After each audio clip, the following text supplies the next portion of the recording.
On today's episode of Automakers Pointlessly Reinventing Things, drive modes. You know all those videos of people that get brand new cars and then a couple weeks later they have to get them towed away? Well, that's my life right now.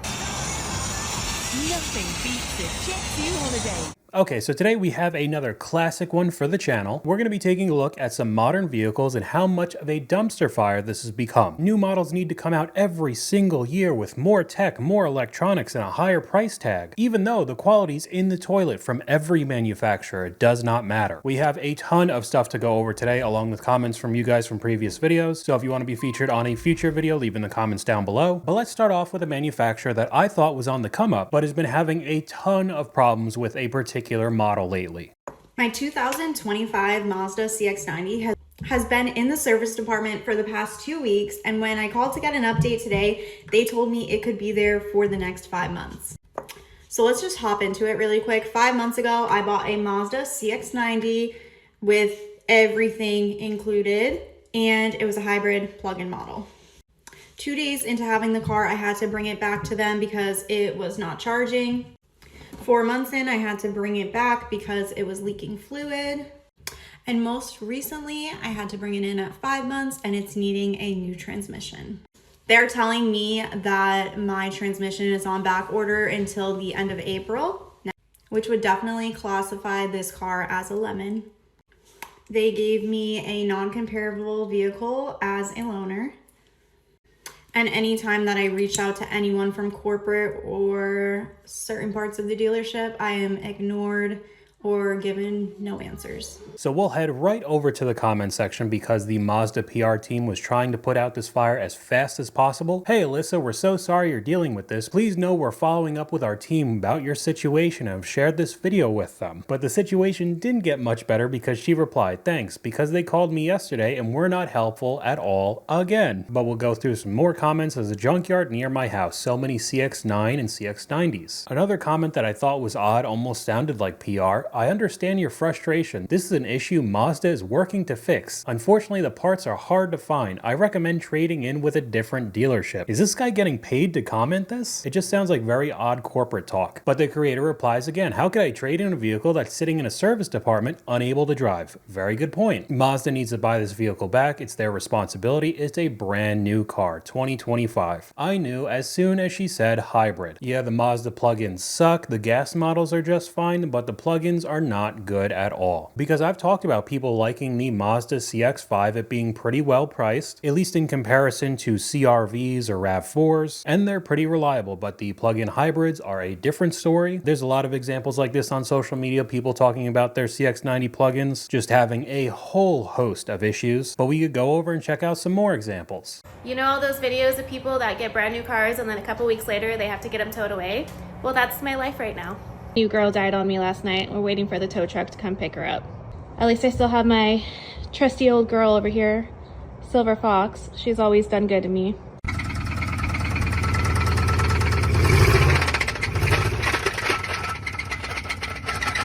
Tell me a car manufacturer has an engine problem without telling me that a car manufacturer has an engine problem. I'll go first. These are all engines in these crates. But wait, there's more. We're coming around to it. Oh, here's some more. Stack 3 high. Let's go. But is that it? Nope, not even close. Look at all these. Look at all these. These are all engines that are bad, that have been replaced, waiting to go back. But can you guess what manufacturer it is?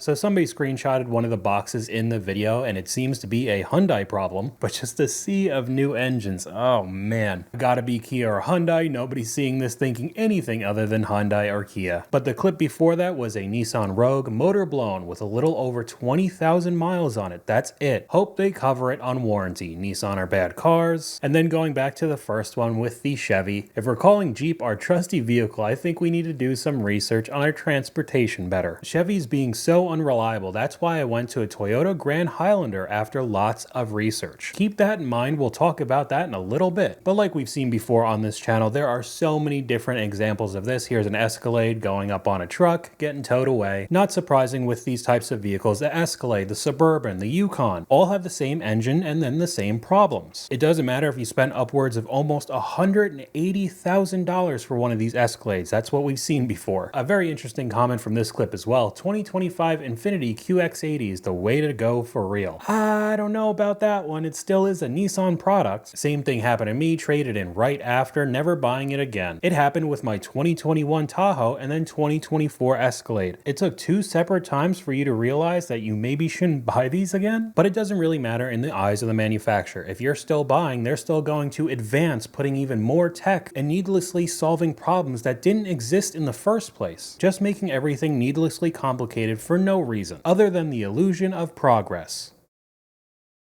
On today's episode of Automakers Pointlessly Reinventing Things, drive modes. In this new BMW, they don't call it drive modes, they call it my modes. And if that wasn't enough, some of the names are kind of silly, efficient, expressive, relax, digital art, silent. And yes, what you're seeing is correct. You have to press a button and then press the infotainment system to change the drive mode. And you have to do that every single time you want to change the drive mode. This is just idiotic. We should go back to keep it simple, stupid. But what I've started to realize is that I think these manufacturers are doing it on purpose. They're putting in needlessly complicated tech and electronics, then also giving you bad advice for the longevity of the vehicle. You don't have to do oil changes every 3,000 to 5,000 miles, do 7,500, 10,000, 15,000. But they're saying this so their vehicles break down sooner, and then you go and buy from them again, lining their pockets with even more profit compared to having one vehicle for 10, 15 years. We're seeing a lot of these cars break down within 5. If you bought a new car these days, I'm telling you it's insane. The manufacturers are recommending 7,500 to 10,000 miles on an oil change. Why are they doing it? Because they don't care if that vehicle lasts you 300,000 miles. You could do an oil change every 7,500 to 10,000 miles all you want, but don't expect your car to be in great shape down the road. I see so many people take a vehicle that's paid off because they don't maintain it well, and once it's paid off, then they start having repairs, and then they're like, oh, I don't want this, so they go buy another vehicle, and they just cost themselves so much money. And you could see by some of these comments how they've changed the thought process of some of these customers. Just getting in and out of new vehicles constantly, rolling in the negative equity, or just having a car payment for the rest of your life. Very few people will keep their car for 300,000 miles. So by replacing the oil more often than recommended, all you're doing is spending money for the next guy. I replace my vehicles at about 80,000 miles and treat it like a rental. And then these would be the same people complaining that they'd never get ahead. They're living paycheck to paycheck. The cost of living in life is so difficult. But you're openly commenting saying that you don't maintain your car well, and you just trade it in every few years to get the shiny new model. Have fun with an $800 to $1,000+ monthly payment for the rest of your life. I have a Kia Soul every 35 miles, full synthetic, and it still eats oil. Probably because it's a Kia Soul though. Every 5,000 miles for us, 5,000 miles or before full synthetic. I don't care what an engineer says or my owner's manual. 3 months or 3,000 miles. Don't care if somebody says it's wasting oil or money, because I bet that's what a lot of the arguments are. Oil changes can be expensive. Let's just say it's $100 a pop now. You'll still spend way less money compared to getting a brand new car. But we have a comment from one of you guys. They're not selling cars. They're selling you loans, insurance, subscriptions, and all sorts of financial products. They legitimately don't want to see examples like this anymore because they won't make as much money. This truck right here, you guys, never ceases to amaze me. This is 5.7 V8 2010 Tundra. Underneath, I'm doing an oil change. That's all this thing ever comes in for is maintenance. I think I put a water pump on it and this radiator like 3.5 years ago at 315,000 miles. It's got 353,000 miles on it. Virtually no oil leaks. Cam towers are starting to leak a little bit if you know anything about these 5.7s. But you go underneath, everything's dry, nothing's loose. It's, what is Toyota doing? You know where the state of their Tundras is right now. And it's like, why did you get rid of this engine? Why? 353,000 miles. Why? Because people don't replace what isn't broken. Sales went down. They started making bad products and people replaced those products more frequently. Sales went up. And to add on to it with the comment from you guys before, the subscription model. Toyota is now charging monthly for stuff that used to come with the car, like navigation, remote start, voice assist, all the connected services. You get a free trial, then boom, $15 to $25 a month if you still want your Dash Jack Smart. Skip it, and your $60K SUV suddenly forgets how to find Texas Roadhouse. It's basically leasing your own car's brain. And again, I know I'm going to say this over and over again, but that's happening with every manufacturer now. They're all realizing they could squeeze a little bit more money out of each customer. So the remote start is now a subscription. Heated seats, massaging seats, all features features that were advertised with higher trim models, you now have to pay monthly just to be able to use them. And when it comes to Toyota, even though they are still more reliable than most, that does not mean that they're still not having issues with their new vehicles. Nothing beats a Jet2 holiday. And right now, you can save £50 per person. That's £200 off for a family of 4. So this is one of the brand new Tacomas with a new engine, and it looks like it's shot. We've already talked about the Tundras as well. They've had full engine recalls, a lot of issues, and that was the same situation. They changed the engine that was working for so long. The Tundras had a V8, the Tacomas had a V6, and now we're seeing examples like this pop up all the time. Toyota is starting to look like every other brand out there. It's sad. Nissan is better than Toyota. I still would not say that. Don't buy a Toyota. The quality is no longer available for this truck, and that's part of the reason why the previous gen Tacoma and 4Runners are keeping their value incredibly well. Both had the tried and true V6 engine that was very reliable, and the newer models have 4 cylinders that are having problems like this. But going back to an earlier comment of somebody getting one of these Grand Highlanders, we have an example right here. My 2024 Toyota Grand Highlander Platinum is a lemon and Toyota is ghosting me. We countered and now radio silence. After being at the dealer for over a month, Toyota couldn't figure out what was wrong with my car and replaced the entire engine at 27,000 miles. We submitted a claim to Toyota and they offered to buy it back, but that offer was a lowball. It would have put us in the hole $10,000. We came back with a counter, and since then, radio silence. Toyota is not as reliable as they used to be. Ford wouldn't return my phone calls. Getting a lawyer was the best thing I did. 2024 was the first year the Grand Highlander came out. Never buy the brand new build type. They don't have the kinks worked out. Wait a year or two. And I feel like that's exactly what's happening with everybody who bought the brand new 4Runners. They're kind of the guinea pigs. I knew we time shifted when you couldn't trust Toyotas anymore a few years ago. Another one talking about the engines Toyota lost. The V6 was awesome. Never gonna buy a 4-cylinder. You may need to get a lawyer. Toyota is very difficult when you're pursuing lemon law with them. There was a ton of different examples online talking about the Tundras failing for Toyota to finally take a look at it and then issue a recall. It is just such a pain now. But let's go over to the brand new luxury vehicles, the future of tech, and what we're eventually going to see in every car. Completely new Porsche interior with the new Cayenne here with a so-called flow screen, a curved screen. You can see it right here when I scroll around in the map here, for example. It's also visible when I, for example, go to a Spotify playlist. Then you can check it out here, how it flows from the bottom to the top. Very interesting. Tell me in the comments what you think about this solution. Why exactly do we need a curved screen? You don't. New screens and no buttons again. Then there were a ton of comments like this. This is peak Porsche interior. I'm so sick of every car incorporating mass screens. This is perfect for me, just showing the older interiors. People wanted physical buttons, so Porsche introduced a curved screen. You really can't make this kind of stuff up. My face the whole time with somebody just annoyed, and then a comment that I do see pretty often talking about the luxury market. Everyone's complaining as if any of us are going to buy the 2026 Porsche Cayenne. However, even with this being a luxury brand, very expensive Cayenne, these sort of features start trickling into every other manufacturer. Toyota, Ford, GM, Stellantis are all going to start copying these to make their interior look nice and fancy like the luxury brands Porsche, Mercedes, Audi, BMW, to try to entice more people to buy. So you're going to see these ugly curved screens on the new RAV4 for no reason. But some people do get angry critiquing these brands, just calling you poor. You look stupid when you tell people that their car is not reliable. You can't afford to fix this. That does not mean it's unreliable. That means that you cannot afford to fix it when it breaks. If you're looking for a supercar that's reliable, none of them are reliable. They all are expensive to fix.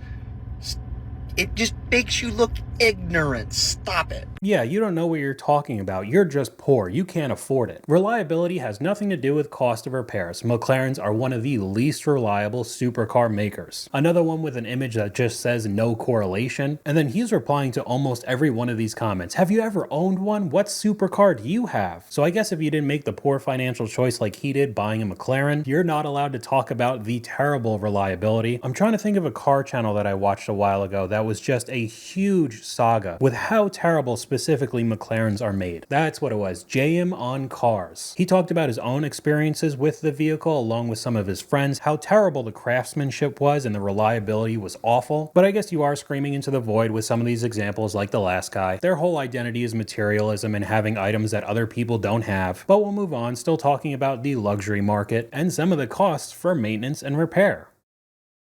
$3,500. That's how much I just spent on tires for my car. $3,500. Are you kidding me? I found out a few months ago I needed new tires because I had like no tread left on my tires, and I was like, I just got this car in November. How do I need new tires? It's like, well, it's like a really heavy car. A really heavy car that needs tires every 6 months? Are you kidding me? But we could head over to the comments so we get some more context. You have a BMW XM and you complain about $3,500 tires. I feel like that should have been researched before you bought this. It is a very heavy SUV, very expensive as well. It's BMW's flagship model, supposed to compete with the G-Wagon. Not really doing that great of a job, honestly, but this is the cost of ownership driving around in one of these fancy new cars. Another clip on screen just talking about BMWs, my seemingly perfect BMW X3 that cost me $22,500 to repair in under 2 years. This is no joke. But we'll go over and take a look at a $70,000 Audi interior. The most frustrating thing about this Audi Q6 is over here. They have this little panel of capacitive buttons to do everything. But what kills me the most is not this panel, as dumb as I think it is. It is this door handle piece, because there is a blank switch here, which on the passenger side is a lock-unlock button. But because on the driver's side, the lock-unlock is down here, you get a blank panel. How? This is everything that's wrong with car design. You get this thing that nobody wanted, and as a result of that, every single one of these has this blank switch. There's no option that fills this in. They couldn't have bothered to just make a different piece to go here so that you wouldn't have to look at this. But every single one of these cars, they're like 70 grand, and you get this blank, scratchy piece of plastic. It looks so ridiculously cheap. Capacitive buttons should be banned. No way this is a German car, total crap. But you can't really win on the other side of the argument. You know, I'm not going to get a luxury car wildly overpriced. I'm going to get something bare bones, an economy vehicle, and still the prices are wild. What in the actual Ford? I sell these things for a living.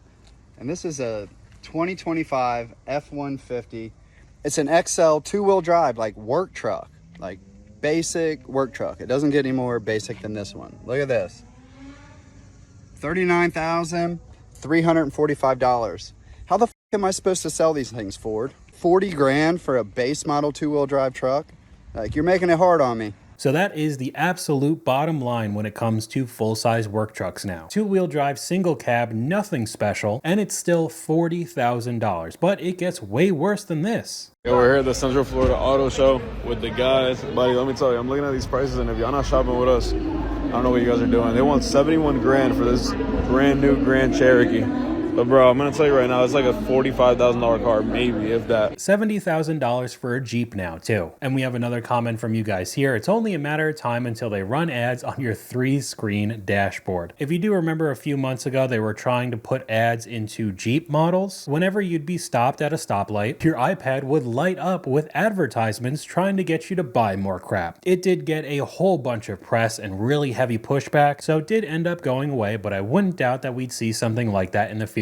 But talking about those giant dashboard screens, if anything goes wrong and it breaks and you're not under warranty, these things are ridiculously expensive. This fancy screen right here is $3,000. The reason this lady wants to replace it is because her kid scratched it all up right here. This is how the whole screen comes out. It's basically like a mini TV. Like I said, it's about $3,000 just for this screen alone. And on top of that, we have to also program it. You can't just swap it over. Here we are trying to program this thing for a cluster replacement. And basically what this does is move the odometer settings onto the new screen. So the rest of the clip is just him showing what he has to do to fix everything. But the screen being $3,000 alone that does not include labor is going to be a pretty penny if any of these things go wrong. But at the very end, he was talking about the odometer and what he had to do to switch it over. That brings in another potential problem in the future. When all the information about the car is just on those screens, it could be tampered with a lot easier than you think, and you could get scammed. The mileage blocker epidemic has gotten so out of hand that people are now rolling back not just supercars, but your everyday sedan. This G80 M3 just got busted in a wholesale car group on Facebook for having only 98 miles. The seller was trying to get about 95 grand out of it, and people became very suspicious when the photos were taken in different locations. On top of the fact that many people in the comments were saying that this guy is a known scammer, I think this is a closed case. This case specifically kind of blows my mind because this car is pretty much brand new. How many miles could you have possibly put on it in that time? Even with 5 to 10,000 miles, what is it worth? Like $5,000 less? You're willing to risk a felony for 5 grand? I mean, it quote unquote makes sense on cars like a Huracan or an Urus or, you know, an Aventador where they're running out the mileage like 40,000. But the risk here just doesn't seem worth the reward. Like if you're going to do this, at least put 500 miles. Don't put 98.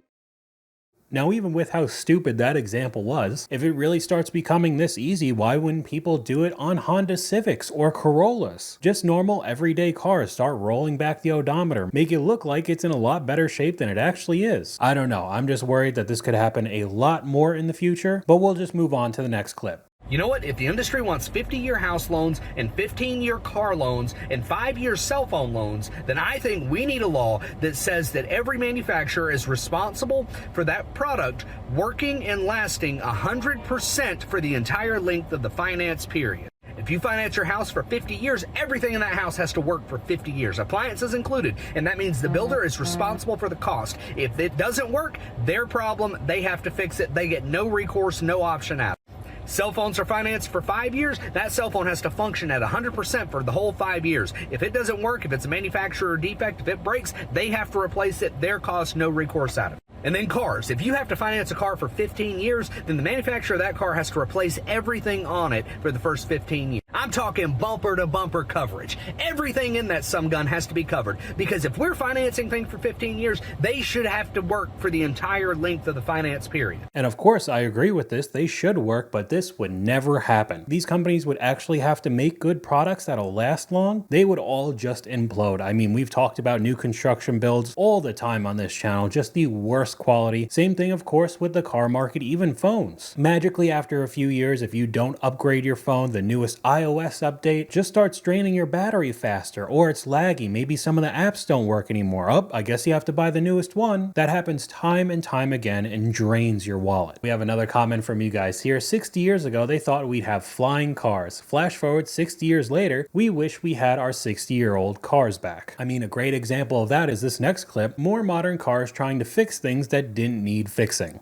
It's funny to me, as cars get newer and the technology gets newer, I think they're actually going to get worse. This Mach-E does not have a door handle. This is a door handle, right? You pull in it, the door opens. This has a push button. Door opens. I have one problem with that. It snowed a little bit last night. Probably 1 or 2 inches. So my Avalanche is here outside, right? So the Mach-E would have a push button somewhere around here. You're going to have to find the push button, right? Instead of just pulling the door open, right?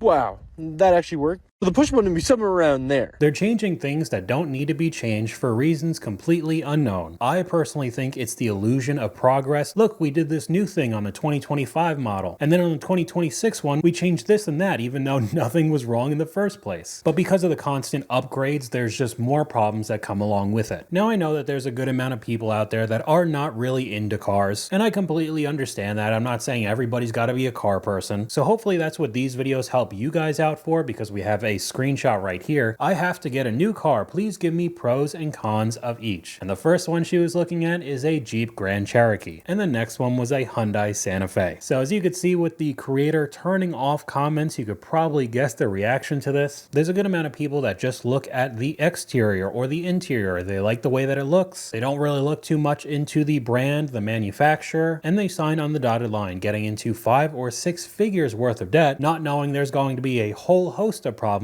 after that. I mean, a great example of that right now, very popular vehicle, is the Yukon Denali. Everybody seems to want the Yukon Denali, but would you pay $99,907 for one? This is a 2025 GMC Yukon Denali XL. It has a starting price of $84,200, but then it has all of these add-ons, which come out to $10,620 added, plus the $2,595 destination fee, but this dealership also adds even more upgrades, which brings the total price to $99,907. Overpriced junk. It's funny how so many people say it's overpriced, yet someone is always buying them. And that goes perfectly with a comment from you guys. The problem I see is that people are stupid enough to keep buying these vehicles, don't buy them, and the manufacturers might get a hint. $100,000 for a pickup truck or one of these big SUVs, when as we saw earlier, they have a ton of problems just sitting on the flatbeds getting towed all over the place. Another big example of an SUV that is very popular and has had problems, I mean for years now, but people still buy, are the Range Rovers. This message is for Range Rover and Range Rover only. Less than a year ago, I bought this vehicle, okay, this 2025 Range Rover Autobiography. Within the past year, less than year, I have taken this car to the dealership for the same exact issue 4 times. Issue being, while I'm driving, okay, the vehicle literally will stop driving while I'm driving. It doesn't matter where I'm at. It has happened to me on the expressway twice. It has happened to me when I've been driving on the street. That is extremely dangerous because someone could literally run into the back of me and I lose my life. They are unfortunately known for having severe issues for years. I haven't heard anything good about Range Rovers. Range Rover is a lease car only, don't buy. Now the only thing that's going in their favor is the looks. It is a good looking SUV, and because of that, people still purchase. I mean, there's another one up on screen. There's basically an unlimited amount of clips like this of Range Rovers breaking down on social media. It's really nothing new like we saw in the comments. This has been happening for years, but people will still end up purchasing. And again, these are 6-figure SUVs. They are very expensive. But on the other end of the spectrum, if you start seeing clips like this with very cheap deals, especially in the modern day with the car prices, it's something you should probably stay away from. New Telluride lease special, it's $267 a month. You can't lease a Telluride for $267. What do you mean, man? $39.99 down, you're $267 all day. $267? $267. Come on, man. In all seriousness, folks, just come down to Map Black Key in Tom's River and lease a Telluride for $267.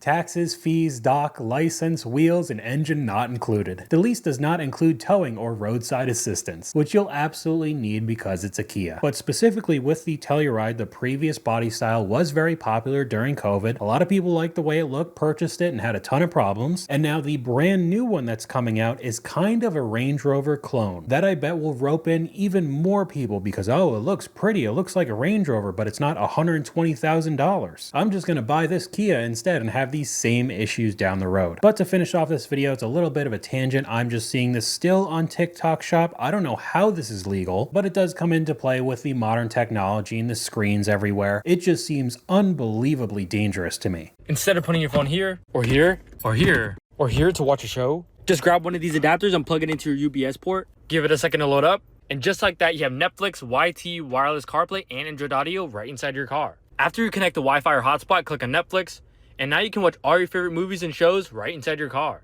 So let's watch some TWD, let it load up, connects right to your speakers, and no, there's no audio delay at all, and yes, it does work when you're driving. You can also watch anything on YT, just click on a video, let it load up, and now you can watch your favorite YTer.